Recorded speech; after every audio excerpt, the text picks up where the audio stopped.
அனைவருக்கும் இனிய காலை வணக்கம். மற்றும் ஒரு அழகான காலை பொழுதில் உற்சாகமாக இணைந்திருக்கின்றோம் தலைவாசல் நிகழ்ச்சியோடு.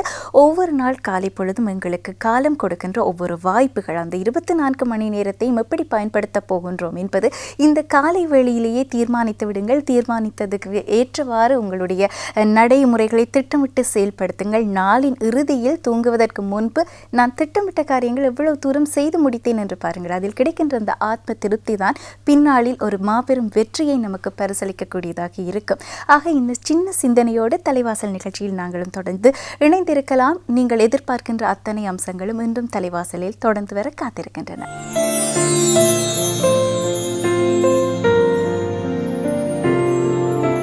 நிகழ்ச்சியில் அடுத்த பகுதியாக யாவரும் கேளீர் அமைந்திருக்கின்றது. இன்றைய தினம் யாவரும் கேளீர் பகுதியில் நாங்கள் ஆழமாக பேச போகின்ற விடயம் என்று பார்த்தால் இந்த குழந்தையின்மை என்ற பிரச்சனையாக இருக்கின்றது.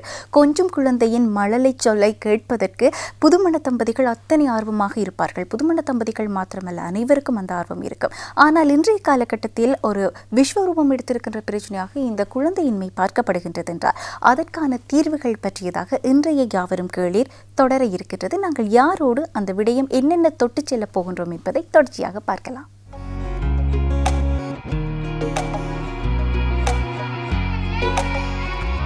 ஆமாம், இன்றைய தினம் யாவரும் கேளீர் பகுதியில் நான் இலவே கூறியது போன்று நாங்கள் பார்க்க இருக்கின்ற பகுதியானது இந்த குழந்தையின்மை என்ற பிரச்சனையை தொட்டுச் செல்வதாக இருக்கின்றது. குறிப்பாக இன்றைய காலகட்டத்தில் ஒரு பாரிய சவாலாக இளம் தம்பதிகளாகட்டும், நீண்ட காலம் திருமணமான தம்பதிகளாகட்டும், அவர்களுக்கு முன்னிற்கின்ற பிரச்சனையாக இந்த குழந்தையின்மை என்பது காணப்படுகின்றது என்றால் அதற்கு என்னென்ன காரணங்கள் தாக்கம் செலுத்துகின்றன, எவ்வாறான பிரச்சனைகள் இந்த குழந்தையின்மை என்பதை அதிகப்படுத்துகின்றது, இதற்கான நிவாரணங்கள் எவை, ஆண்களுக்கு பெண்களுக்கு என்று பிரத்யேகமாக எல்லாம் இன்றைய நிகழ்ச்சியில் நாங்கள் கலந்துரையாட இருக்கின்றோம். இதற்காக எங்களோடு இந்த கலந்துரையாடலில் தன்னுடைய பங்களிப்பை வழங்க எங்கள் கலையகத்தில் இணைந்திருக்கின்றார் டாக்டர் சரவணன் லக்ஷ்மணன் அவர்கள். இவர் ARC கருத்தரிப்பு மையத்தின் தலைமை வைத்திய நிபுணராக சேவையாற்றுபவர். அவரோடு நாங்கள் உரையாடலாம். வணக்கம் டாக்டர். வணக்கம். ஆமாம், நான் ஏலவே கூறியிருந்தேன், இந்த குழந்தையின்மை என்பது இன்றைய காலகட்டத்தில் எங்களுடைய இந்த பரபரப்பான வாழ்க்கை சூழலில் ஒரு பாரிய சவாலாக இருக்கின்றது. பலருக்கும் இந்த பிரச்சனை சற்று சிலர் வைத்தியர்களுடைய ஆலோசனைகளை கேட்ட பின்பு தான் தங்களால் குழந்தை, அதேவேளை ஒரு குழந்தை பிறந்ததற்கு பிற்பாடு 2வது 3வது குழந்தைகளுக்கு கூட காத்திருக்க வேண்டிய ஒரு தேவைப்பாடு இன்றைய காலகட்டத்தில் மேலோங்கி இருக்கின்றது. அப்படி பார்க்கின்ற போது இந்த குழந்தையின்மை என்ற பிரச்சனையை எவ்வாறு இந்த மருத்துவ உலகத்தில் நீங்கள் வரையறுக்கின்றீர்கள்? எவ்வளவு காலத்திற்கு உட்பட்ட ஒரு தம்பதியினருக்கு நீங்கள் குழந்தை இல்லை என்பதை நீங்கள் தீர்மானிக்கின்றீர்கள்? அதற்கான அறிகுறிகள், அது பற்றிய விடயங்களை எங்களுக்கு விவரமாக கூறுங்களேன் ஆரம்பத்தில்.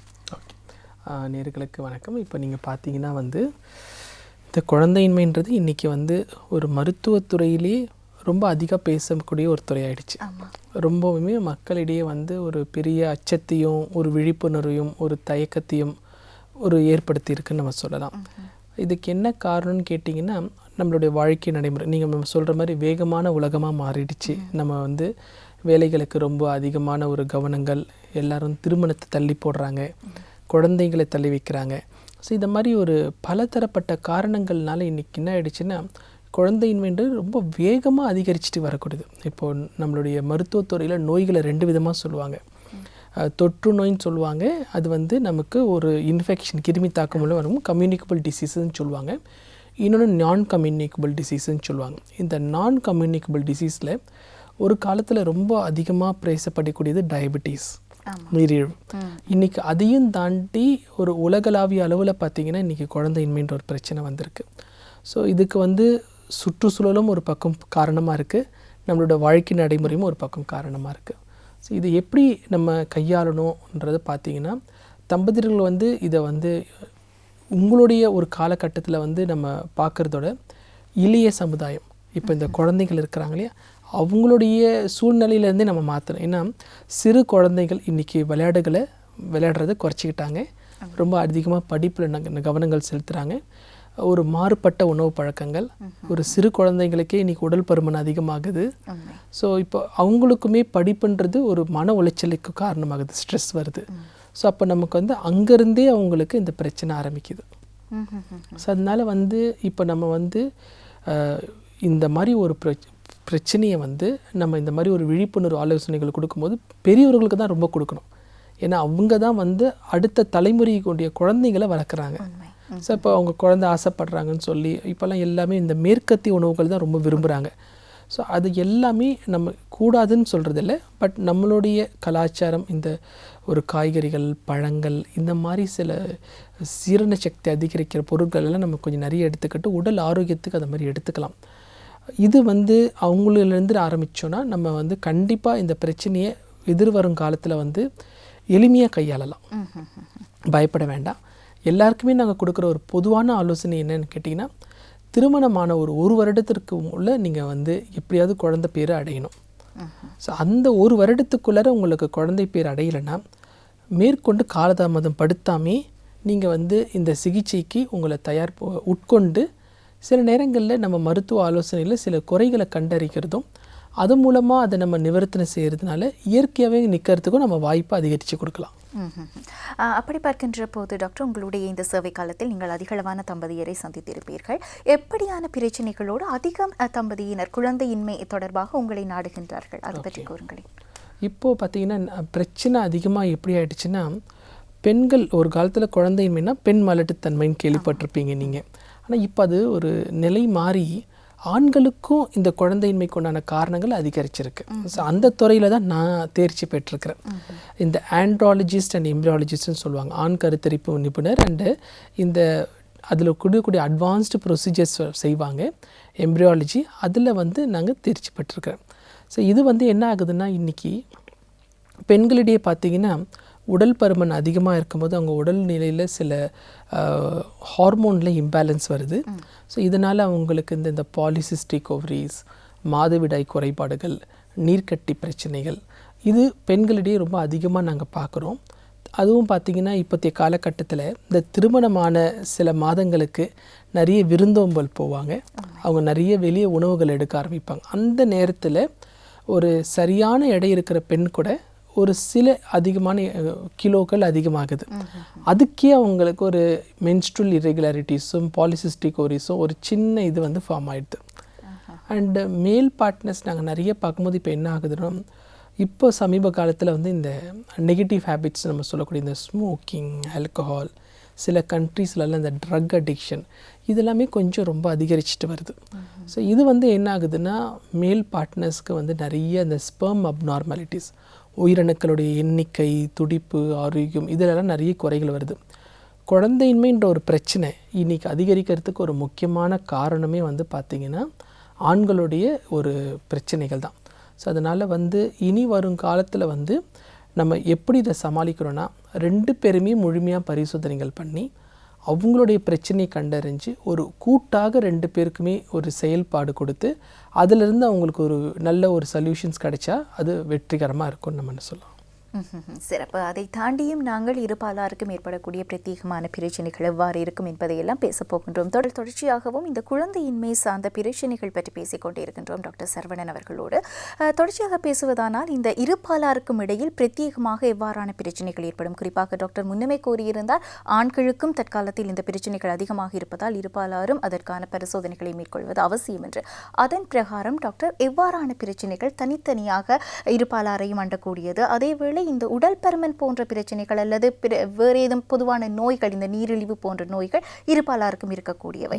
ஆக இருபாலாருக்கும் இருக்கக்கூடிய தனித்தனி பிரச்சனைகள், தாக்கம் செலுத்தும் காரணிகள், அதே போன்ற பொது காரணிகள், இவை பற்றி கூறுங்கள் எங்களுக்கு. ஓகே. ஸோ பெரும்பாலான நேரத்தில் இந்த நீர்க்கட்டி பிரச்சனைகள்ன்றது பெண்களை சான்ற பிரச்சனை. ஆண்களுக்கு பார்த்திங்கன்னா இப்போதைய காலகட்டத்தில் நிறைய பேர் குறிப்பாக இந்தியா, இலங்கை இந்த மாதிரி நாடுகள்லாம் பார்த்திங்கன்னா ரொம்ப ட்ராபிக்கல் கிளைமேட், எப்போவுமே இங்கே வந்து கிளைமேட் ஹாட்டாக இருக்கும். அண்டு பெரும்பாலுமான இந்த மாதிரி கண்ட்ரீஸில் எல்லாமே பார்த்திங்கன்னா ஒர்க்குக்கு போகிற மேல் பார்ட்னர்ஸ் வந்து லாங் டிஸ்டன்ஸ் ட்ராவல் பண்ணுவாங்க. ஸோ அதில் நிறைய பேர் 2 வீலர் ட்ரைவ் பண்ணுறாங்க. ஸோ இவங்கள மாதிரி ஆட்களுக்கெல்லாம் நாங்கள் பார்க்கும்போது அவங்களுக்கு அந்த பாடியோட ஹீட் ரொம்ப அதிகரித்து அந்த ஸ்க்ரோட்டல், அந்த விரைப்பையோடைய ஒரு குளிர்ச்சித்தன்மை போய் அங்கேயும் வெப்பம் அதிகரித்து அவங்களுக்கு இந்த வேரிகோசெல், ஸ்பெர்ம் டிஃபெக்ட்ஸ், இதெல்லாம் வந்து நாங்கள் ஆண்களுக்கு இப்போ ரொம்ப அதிகமாக பார்க்க ஆரம்பிச்சிருக்கிறோம். ஸோ அண்ட் இன்னொன்று பார்த்திங்கன்னா நிறைய மேல் பார்ட்னர்ஸ் ஒர்க் பண்ணுறது என்னென்னு பார்த்திங்கன்னா ஐடி இண்டஸ்ட்ரியில் ஒர்க் பண்ணுவாங்க. அப்போ அங்கே எலக்ட்ரானிக் கேஜெட்ஸ் நிறைய இருக்கும், ரேடியேஷன் ரொம்ப அதிகமாக இருக்கும். ஸோ இன்னொரு பக்கம் பார்த்திங்கன்னா அவங்க வந்து இந்த ஃபேக்ட்ரிஸில் ஒர்க் பண்ணும்போது அங்கே ஹீட்க்கு நிறைய ரேடியேட் ஆகும். ஸோ அங்கே வந்து ஒரு ஹீட் ப்ராப்ளம்ஸ் வரும். இன்னும் சில பேர் பார்த்திங்கன்னா இந்த பேங்கிங் இண்டஸ்ட்ரி, அட்மினிஸ்ட்ரேட்டிவ் இண்டஸ்ட்ரியிலலாம் இருக்கும்போது ரொம்ப அவங்களுக்கு வந்து ரொம்ப ப்ரெஷர் இருக்கும், மென்டல் ஸ்ட்ரெஸ் அதிகமாக இருக்கும். இன்னொரு சில இடங்கள்லாம் பார்த்திங்கன்னா இந்த மார்க்கெட்டிங்கிறது ஒரு பெரிய ஃபீல்டாக வந்துட்டு இருக்குது. அப்போ அதில் வந்து நிறைய ட்ராவலிங்லாம் இருக்கும், அவங்களுக்கு வந்து பாடியிலையும் ஸ்ட்ரெஸ் இருக்கும். சில நேரத்தில் அவங்களுக்குன்னு சில ஒர்க்கில் சில கமிட்மெண்ட்ஸ், டார்கெட்ஸ்லாம் கொடுப்பாங்க, அதை அச்சீவ் பண்ணுறதுக்கு ரொம்ப மென்டல் ஸ்ட்ரெஸ் எடுத்துப்பாங்க. ஸோ நிறைய ஃபீல்டு பார்த்திங்கன்னா இன்றைக்கி வந்து அவங்களுடைய ஒர்க்கே ஒரு பெரிய ஒரு ப்ராப்ளம் கொடுக்கறதுக்கு ஒரு சான்சஸ் இருக்குது. ஸோ ஒவ்வொரு ஃபீல்டுலேயும் இது மாதிரி இருக்குது. ஸோ எல்லா ஃபீல்டுலேயுமே இன்றைக்கி வந்து there is no, its a modern competitive world தான் நம்ம சொல்கிறோம். ஸோ போட்டியான இந்த உலகத்தில் நம்மளை வந்து ஒரு நிலைக்கு கொண்டுட்டு வரத்துக்கும் அந்த நிலையை தக்க வைக்கிறதுக்குமே நம்ம ரொம்பவுமே கஷ்டப்பட வேண்டிய ஒரு தருணம் இப்போ நடந்துகிட்ருக்கு. ஸோ அதனால் ஆண்களை நாங்கள் பார்க்கும்போது ஃபஸ்ட்டு கொடுக்கறது ரீஅஷூரன்ஸ். இதுதான் லைஃப்ன்றதை நீங்கள் ஃபஸ்ட் அக்செப்ட் பண்ணிக்கோங்க. பட் இந்த லைஃப்பில் நம்மளுடைய அந்த சேலஞ்சஸ், டிஃபிகல்ட்டிஸை எப்படி நம்ம நியூட்ரலைஸ் பண்ண முடியும்? Take your time. So you work for 12 ஹவர்ஸ்ன்றது நீங்கள் 10 ஹவர்ஸ் 14 ஹவர்ஸ் எப்படி வேணாலும் ஒர்க் பண்ணுங்கள், ட்ராவல் பண்ணுங்கள். But at least 1 hour a day just spend for your health and your body. True. In whatever the means you want to do relaxation. It can be yoga, it can be meditation, it can be listening music, it can be reading books, it can be reading spiritual books, it can be reading novels, anything. But you take off yourself from your routine and spend 30 minutes to 1 hour. But that will help you. அது என்ன ஆகுனா உங்களுக்கு ஒரு நல்ல ஒரு பாடியை வந்து revive பண்ணும். சொல்லப்போனால் மாதத்தில் 1 நாள் 2 நாள் இப்படி கூட நம்மளை வந்து ஒரு சேஞ்ச் ஆஃப் இதுக்கு வந்து பண்ணால் they come back with a better performance. அவங்க அந்த ரெஜுவினேஷன் பண்ணிட்டு வந்தாங்கன்னா இன்னும் அவங்களுடைய பர்ஃபார்மன்ஸ் பெட்டராக இருக்கும். இது வந்து மேல் பார்ட்னருக்கு நாங்கள் இப்போ கொடுக்கறது. ஃபீமேல் பார்ட்னரும் இப்போ பார்த்திங்கன்னா நிறைய எஜுகேஷன் லெவல்ஸ் இம்ப்ரூவ் ஆகிருக்கு, அவங்களும் நிறைய ஜாபுக்கு போகிறாங்க. But if it is an house hold விமன்னு பார்த்தீங்கன்னா அவங்களுடைய பிக்கெஸ்ட் சேலஞ்ச் என்னன்னு கேட்டிங்கன்னா வந்து ஒபிசிட்டி. அந்த ஒபிசிட்டியும் அது அசோசியேட்டடாக பார்த்திங்கன்னா இங்கே நிறைய ரீப்ரொடக்டிவ் ஹெல்த்தில் நிறைய பாதிப்பு வருது. ஈவன் சம்டைம்ஸ் இப்போ ஒபிசிட்டினால் வந்து அவங்களுக்கு ஹைப்போதைராய்டு வருது. Thyroid is a main hormone, வந்து ஒரு மென்ஸ்ட்ரேஷன் ரெகுலேஷன் பண்ணுறது. ஒரு பெண்ணுக்கு வந்து மாதவிடாயே சரியாக வரலைன்னா முட்டை வளர்ச்சி குறைபாடு வந்துடும், ஆட்டோமேட்டிக்காக உங்களுக்கு ப்ரெக்னென்சி அஃபெக்ட் ஆகுது. ஸோ இது மாதிரி ஒன்றுக்கு ஒன்று அதே மாதிரி வருது. இப்போ ஹஸ்பண்ட் அண்ட் ஒய்ஃபு பார்க்குறச்சே they are not expose to sun. Vitamin D டெஃபிஷியன்சின்றது இன்றைக்கி பார்த்தீங்கன்னா இரு பாலினருக்குமே ரொம்ப அதிகம். விட்டமின் டினால் வந்து கை கால் சோர்வு, ஆர்த்ரைட்டிஸு அண்டு டயபெட்டிஸு. இன்றைக்கி விட்டமின் டி வந்து ஒரு ரொட்டீனாக ஈவன் ஒரு கிளைமேட் ஹாட் கிளைமேட்டில் இருக்கிறவங்க கூட ரீப்ளேஸ்மெண்ட் எடுக்கிற மாதிரி ஒரு கட்டாயம் வந்துருச்சு. ஏன்னா எல்லாருமே இந்த மார்னிங் சன்னில் எக்ஸ்போஸ் ஆகிறதுன்றது ஒரு குறைவு. அதில் கூட அதில் ஒரு சில வழிமுறைகள் இருக்குது, நம்ம பாடியை எக்ஸ்போஸ் பண்ணணுன்ட்டு. நிறைய பேர் கவர்டாக இருப்பாங்க, அது மாதிரி இருந்தாலுமே இந்த மாதிரி ஒரு விட்டமின் டி டெஃபிஷியன்சிஸ் வருது. ஸோ இதெல்லாம் ஓவராலாக பிக்சர் பார்க்கும்போது இதை வந்து நம்ம நினச்சா ப்ரிவெண்ட் பண்ணலாம். பட் சர்க்கம்ஸ்டன்சஸ் அதை கம்ப்ளீட் பண்ண விடாமல் இது பண்ணோம். We have to take some extra efforts. எங்களுடைய வாழ்க்கை பழக்க வழக்கங்களும் எங்களுடைய எண்ணப்பாங்குகளிலும் மாற்றம் வந்தாலே பாரிய அளவில் ஒரு கண்டிப்பாக முன்னேற்றத்தை எட்டிவிடலாம். வாரான போதும் டாக்டர், இவ்வாறு சிகிச்சைக்கு உட்படுத்தப்படுகின்ற தம்பதியர் என்று வருகின்ற போது அவர்களுக்கு இந்த சிகிச்சை கால பகுதிகளில் எவ்வளவு காலம் இதற்கென்று ஒதுக்க வேண்டியிருக்கும்? அந்த காலகட்டத்தில் அவர்கள் என்னென்ன விடயங்களை கவனத்தில், உணவாகட்டும் தங்களுடைய மற்ற செயற்பாடுகளாகட்டும் இவற்றையெல்லாம் கவனம் செலுத்த வேண்டும், அதை பற்றி கூறுங்கள். இது வந்து ரொம்ப முக்கியமான கேள்வி. ஏன்னா நிறைய பேர் இதுக்கு தெரிஞ்சுக்கிட்டாங்கன்னா ட்ரீட்மெண்ட்டுக்கு ஸ்டார்ட் பண்ணிப்பாங்க, டிலே பண்ண மாட்டாங்க. இது என்னன்னு பார்த்தீங்கன்னா பெரும்பாலுமான நேரத்தில் வந்து அவங்களுக்கு வந்து அந்த ட்ரீட்மெண்ட்டை வந்து மேக்ஸிமம் 6 months, ஒரு 6 months உங்களுக்கு வந்து ஒரு ஹெல்த்துக்காக நீங்கள் டெடிகேட் பண்ணிங்கன்னா மோர் தென் சஃபிஷியன்ட். அதில் நாங்கள் வந்து 3 விதமாக அவங்கள நாங்கள் கைட் பண்ணுறோம். ஒன்று, உங்களோட லைஃப் ஸ்டைலில் என்ன மாதிரி வந்து அப்நார்மாலிட்டிஸ் இருக்குது, அதை எப்படி நம்ம ரெகுலேட் பண்ணலாம் ஒன்று. இரண்டாவது பார்த்திங்கன்னா உங்களை ஒரு கம்ப்ளீட் ஸ்க்ரீனிங் பண்ணுறோம். அந்த ஸ்க்ரீனிங்கில் சில நேரத்தில் நமக்கு ப்ராப்ளம்ஸை ஐடென்டிஃபை பண்ண முடியுது. அப்போ அதுக்கு வந்து நம்ம ஒரு சொல்யூஷன்ஸ் கொடுக்குறோம். மூன்றாவது தான் நமக்கு ட்ரீட்மெண்ட்.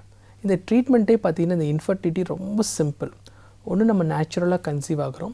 இன்னொன்று, இந்த ஐயுஐன்றது ஒரு நேச்சுரலாக ரிலேட்டட் ட்ரீட்மெண்ட்டு. மூன்றாவது இந்த டெஸ்ட் டியூப் பேபின்னு சொல்லுவாங்க, ஐவிஎஃப் இக்ஸின்ற ஒரு முறை. ஸோ இந்த 3 முறை தான். ஸோ இந்த 3 முறையுமே பார்த்திங்கன்னா மேக்ஸிமம் நமக்கு 6 months ஸ்பெண்ட் பண்ணால் போதும். ஸோ அதனால் வந்து ஒரு பேபிக்காக நம்ம முயற்சி பண்ணுறோன்னா it need not take for years together. என்ன அது நிறைய பேர் வந்து 2-3 வருஷம் ட்ரீட்மெண்ட்டை போய் அவங்க சலிச்சு போய் ட்ரீட்மெண்ட்டே வேண்டான்னு விட்டுடுறாங்க. ஸோ திருப்பி ஒரு கேப் விட்டுட்டு ஒரு 1 இயர் கழிச்சு ட்ரை பண்ணுறாங்க. ஸோ இதெல்லாம் வந்து நம்ம வயசை தான் கூட்டது போக பிரச்சனை அதிகரிக்கிறது போக நமக்கு ஒரு இதுவாகிடுது, ஒரு ப்ராப்பர் சொல்யூஷன் கிடைக்காம போயிடுது. அதனால் நீங்கள் ஒரு பேபிக்காக டெடிகேட் பண்ணுறீங்களா, மேக்ஸிமம் 6 மந்த்ஸில் சரியான ஒரு டெடிகேஷனோட நம்ம ப்ராப்பர் இவால்வேஷனோட ஒரு ட்ரீட்மெண்ட்டை கம்ப்ளீட் பண்ணிங்கன்னா டெஃபினட்டாக இது ஒரு பெரிய இஷ்யூவாக பார்க்கணுன்ற அவசியமே கிடையாது. இந்த சிகிச்சை முறைகளில் டாக்டர் எப்படியெல்லாம் ஆழமான சிகிச்சைகள் இருக்கின்றன, அதனுடைய பிரயோகங்கள் எவ்வாறு இருக்கும், அதை பற்றி கொஞ்சம் கூடுதல் விளக்கம் ஒன்றை கொடுங்களேன். ஓகே, இப்போ பார்த்தீங்கன்னா வந்து பெரும்பாலும் நேரத்தில் இந்த normal pregnancy, IUI pregnancy, IVF ப்ரெக்னென்சிஸ்ன்னு நம்ம பார்க்குறோம். ஸோ இது 3மே பார்த்திங்கன்னா வந்து ரொம்ப ஈஸியாக இருக்கும். நிறைய பேருக்கு வந்து இதோடைய டீட்டெயில்ஸ் தெரியாமல் வந்து ஒரு கிளாரிட்டி இல்லாமல் ரொம்ப இது வந்து ரொம்ப சீரியஸாக எடுத்துக்கிறாங்க. பட் நேச்சுரல் ப்ரெக்னென்சியில் இன்றைக்கி நிறைய ஆப்பர்ச்சுனிட்டிஸ் இருக்குது. நிறைய பேருக்கு வந்து தெரியாது. அவங்களுக்கு சில ஃபுட் சப்ளிமெண்ட்ஸில் வந்து அந்த ஸ்பெர்ம் பூஸ்ட் பண்ணுறதுக்கும், எக் ஃபேக்டரை இம்ப்ரூவ் பண்ணுறதுக்கும், பாடியில் இம்யூனிட்டியை இன்க்ரீஸ் பண்ணுறதுக்கும், அவங்களுடைய ஒரு சின்ன சின்ன குறைபாடுகள் இந்த விட்டமின் டெஃபிஷியன்சி, மைக்ரோநியூட்ரியன் டெஃபிஷியன்சி, இதெல்லாம் நம்ம வந்து ஒரு சிம்பிளராக ஒரு ஃபுட் சப்ளிமெண்ட்ஸ்லேயே நம்ம ரெகுலேட் பண்ண முடியும். ஸோ ஒரு நேச்சுரல் கன்செப்ஷன்ன்றது if you are young, if you are early in your age, டெஃபினட்டாக வந்து உங்களுக்கு அது நேச்சுரல் கன்செப்ஷனாகவே பண்ணலாம். ஸோ அதனால் we always give a option for natural pregnancy till they are stepping for a higher treatments. நம்ம வந்து எடுத்த உடனே ஒருத்தருக்கு ஹையர் ட்ரீட்மெண்ட்ஸ் ரெக்கமெண்ட் பண்ணாமல் இந்த ஃபுட் சப்ளிமெண்ட்ஸை வந்து ஒரு ஃபியூ மந்த்ஸ் எடுக்கும் போதே we have seen wonders and miracles in our practice and expertise. ஒரு 40 years ப்ளஸ் இருக்கும், ஒரு IVF பண்ணி நெகட்டிவாக இருக்கும், அவங்களுக்கு ஒரு நார்மலாகவே ப்ரெக்னென்சி வரும். ஸோ அதனால் இது வந்து சொல்லுவாங்க டெஸ்டினி வந்து நேச்சர்ஸ் டிஸ்கிரிஷன் சொல்லுவாங்க. ஸோ அது மாதிரி எந்த நேரத்தில் கடவுள் யாருக்கு அந்த பிராப்தத்தை கொடுக்குறாரு, அது எந்த வழியில் கிடைக்குதுன்றதை கூட நம்மளால் வந்து பிரதிபலிக்க முடியாது. அதனால் எங்களை பொறுத்த மட்டும் இந்த ஸ்பெஷாலிட்டியில் வந்து we generally don't discourage the couples. உங்களுக்கு IVF பண்ணி நெகட்டிவ் ஆகிடுச்சுன்னா திருப்பி IVFல தான் பண்ணணுன்றது நெசசிட்டியே கிடையாது. நாங்கள் நிறைய எங்களுடைய வாழ்க்கை அனுபவத்தில் ரொம்ப ரொம்ப குறைவாக இருக்கிற உயிரணுக்கள் இருக்கிறவங்களுக்கு கூட நார்மலாக ப்ரெக்னென்ட் ஆகிருக்கவங்களையும் பார்த்துருக்குறோம். IVFல ஃபெயிலியர் ஆனவங்க நார்மலாக ப்ரெக்னென்ட் ஆகி பார்க்குறோம். IUI 5-6 வாட்டி ஃபெயிலியர் ஆனவங்க பாசிட்டிவ் வந்தவங்களையும் பார்க்குறோம்.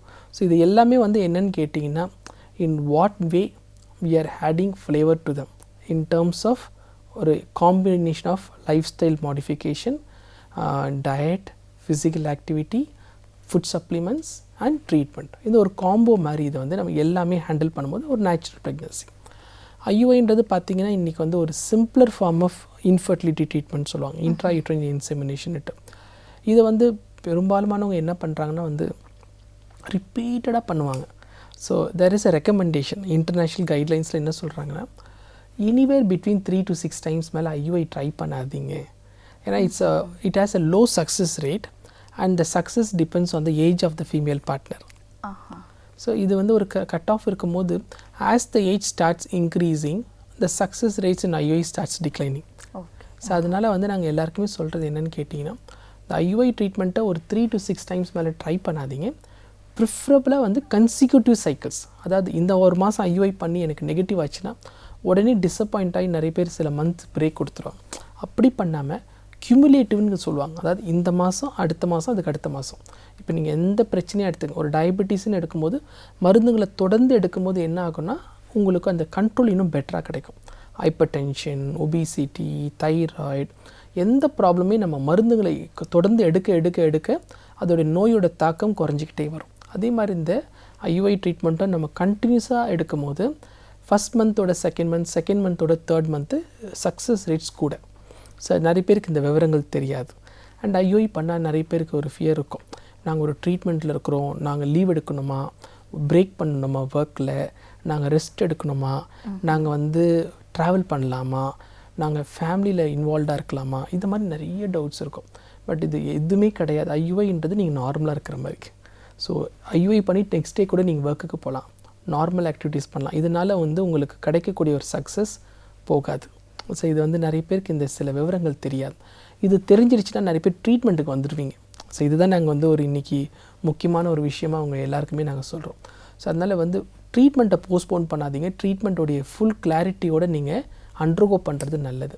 அதே மாதிரி ஐவிஎஃப் பார்த்தீங்கன்னா இன்றைக்கி வந்து ரொம்ப அட்வான்ஸ்ட் ஆகிடுச்சு. ஒரு காலத்தில் ஐவிஎஃப்னா அந்த குழந்தை தங்குச்சுன்னா 10 மாதம் நம்ம பெட்லேயே இருக்கணும், ரெஸ்ட்டில் இருக்கணும், ட்ராவல் பண்ணக்கூடாது, நமக்கு நார்மல் டெலிவரி ஆகாது, 10 மாதமும் வந்து நம்ம வந்து எந்த ஒரு ஆக்டிவிட்டீஸும் செய்யக்கூடாது, இந்த மாதிரிலாம் நிறைய இருக்கும் ரிஸ்ட்ரிக்ஷன்ஸ்.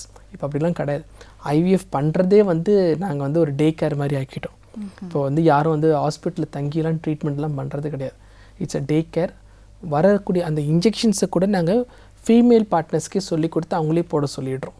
ஸோ அப்போ பார்த்தீங்கன்னா வந்து இட் பிகம்ஸ் ஃப்ரீக்வன்சி ஆஃப் விசிட்ஸை குறைச்சாச்சு, செல்ஃப் அட்மினிஸ்ட்ரேஷன் ஆஃப் மெடிக்கேஷன்ஸ்க்கு அவங்களுக்கு கைட்லைன் கொடுத்தாச்சு. So they made the work so simpler.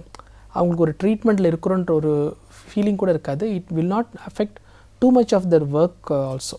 So அப்படிலாம் வந்து இப்போ இன்றைக்கி ஏன்னா we have to adapt to the situation. இன்றைக்கி இருக்கிற ஒரு காம்படிட்டிவ் வேர்ல்டில் ஒரு ஃபீமேல் பார்ட்னரும் ஒர்க்கில் என்கேஜாக இருக்காங்க. She also cannot afford to take a long leave and she cannot break her work. So இந்த மாதிரி ஒரு சுச்சுவேஷனில் பார்த்தீங்கன்னா ஈவன் இந்த ஐவிஎஃப் கூட we are trying to make it very simplified. So அதனால் when you are young, when you are early, your marriage duration is not very much postpone, அந்த மாதிரி நேரத்தில் இந்த 3 ட்ரீட்மெண்ட்டுமே ஃபீஸிபிள் தான். Only thing the cost involve is different. IUI is simpler. ப்ராப்ளமாக இந்த ஊர்லலாம் பார்த்தீங்கன்னா ஒரு 30,000 to 50,000 ருபீஸ்லேயே முடிஞ்சிடும். ஐவிஎஃப்ன்றது கொஞ்சம் expensive modality. Anywhere between 3 to 7 lakhs கிட்ட ஆகுது. Depending on your age, the amount of injections you consume, the treatment protocols, duration of treatment, இதை பொறுத்து கொஞ்சம் வைட் வேரியேஷன் இருக்கும். சிறப்பு. இதை தாண்டியும் நீங்கள் பல்வேறு நோயாளர்களை சந்தித்திருப்பீர்கள். குறிப்பாக இந்த குழந்தையின்மை சார்ந்து வருபவர்களுடைய மனநிலை எப்படி இருக்கின்றது, அவர்கள் இதை எப்படி பார்க்கின்றார்கள், அதை தாண்டி முக்கியமாக அவர்களிடம் இருக்க வேண்டிய ஒரு விழிப்புணர்வு என்று சொன்னால் நீங்கள் எவற்றையெல்லாம் கூறுவீர்கள், அதை பற்றி கூறுங்கள் டாக்டர்.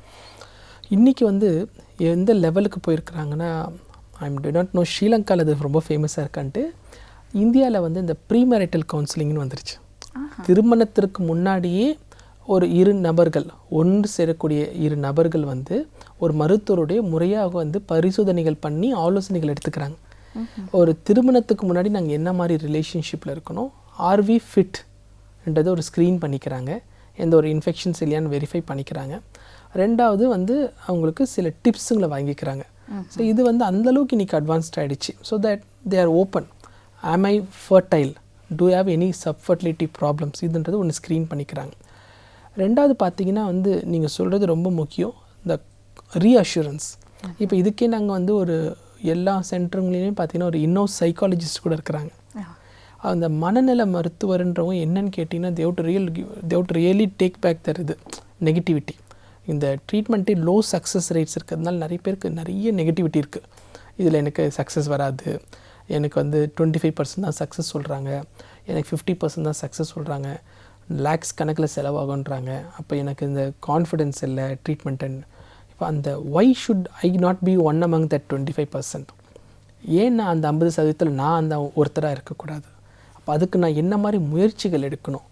நான் எதுக்கு அது மாதிரி முழு மனதோட நம்பிக்கையோட முயற்சியோட நம்ம இறங்கக்கூடிய எந்த செயலுமே தோல்விகள் வரலாம், தடைகள் ஏற்படலாம், ஆனால் வெற்றி வராமே இருக்காது. ஸோ அந்த ஒரு அஷூரன்ஸ், அந்த ஒரு பாசிட்டிவிட்டியை வந்து ஒரு டைம் எடுத்து கவுன்சிலிங் கொடுக்கக்கூடிய சைக்காலஜிஸ்ட் இருந்தாங்கன்னா இந்த ட்ரீட்மெண்ட்டுக்கு வந்து ரொம்ப நமக்கு ஹெல்ப்ஃபுல்லாக இருக்கும். ஏன்னா வந்து அந்த ஒரு ட்ரீட்மெண்ட்டில் வந்து அவங்க பாசிட்டிவ் வந்துட்டாங்கன்னா ஸ்ட்ரெஸ்ஸு குறையும். ஸ்ட்ரெஸ்ஸு குறையும் போதே ஹார்மோனில் இருக்கிற இம்பேலன்ஸ் விலகும். அப்போ நம்ம கொடுக்குற ட்ரீட்மெண்ட்டோடைய எஃபெக்ட் வந்து பூஸ்டடாக இருக்கும். ஸோ இது வந்து நாங்கள் வந்து ரொம்ப முக்கியமாக பார்க்குறோம். அதனால் எப்போவுமே கப்புள்ஸ் வராங்கன்னா ஒன்று சைக்காலஜிஸ்ட் இருக்கணும், இல்லைனா டாக்டரே சைக்காலஜிஸ்ட்டாக மாறிடணும். ஸோ அப்படி மாறிட்டாங்கன்னா டெஃபினட்டாக அந்த ட்ரீட்மெண்ட்டில் வந்து அவங்களுக்கு ரிசல்ட்ஸை நம்ம கண்டிப்பாக என்ஹான்ஸ் பண்ணி பார்க்கலாம். சிறப்பு. ஆமாம், இப்படித்தான் இருக்கின்றது மக்களுடைய மனநிலை. அதாவது குழந்தையின்மை என்ற ஒரு பிரச்சனையை முகம் கொள்கின்ற அந்த தம்பதியுடைய மனநிலை எப்படி இருக்கின்றது, அவர்களுக்கு தன்னம்பிக்கை எந்த அளவில் தேவைப்படுகின்றது என்பது பற்றி எங்களுக்கு டாக்டர் மிகவும் தெளிவாக விளக்கம் ஒன்றை கொடுத்திருந்தார். ஏஆர்சி மருத்துவமனையின் அதாவது கருத்தரிப்பு மையத்தினுடைய தலைமை மருத்துவர் டாக்டர் சரவணன் லக்ஷ்மணன் அவர்களோடு தான் நாங்கள் உரையாடி இருந்தோம். பல்வேறு குழந்தையின்மை சார்ந்த பிரச்சனைகள், குறிப்பாக ஆண்கள் இவ்வாறு இந்த பிரச்சனைகளுக்கு இன்றைய காலகட்டத்தில் முகம் கொடுத்து கொண்டிருக்கின்றார்கள் என்பது பற்றி எங்களுடைய கலந்துரையாடல் தொடர்ந்து இருந்தது. ஆகவே டாக்டருக்கு இந்த இடத்தில் நாங்கள் நன்றிகளை தெரிவித்துக் கொள்ள வேண்டும். நன்றி டாக்டர்.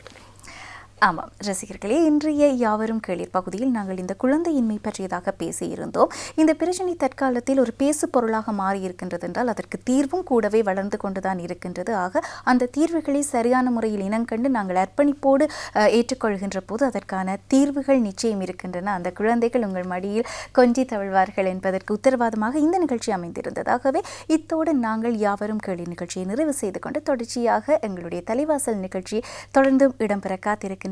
நான் விடைபெறுகின்றேன். நன்றி, வணக்கம்.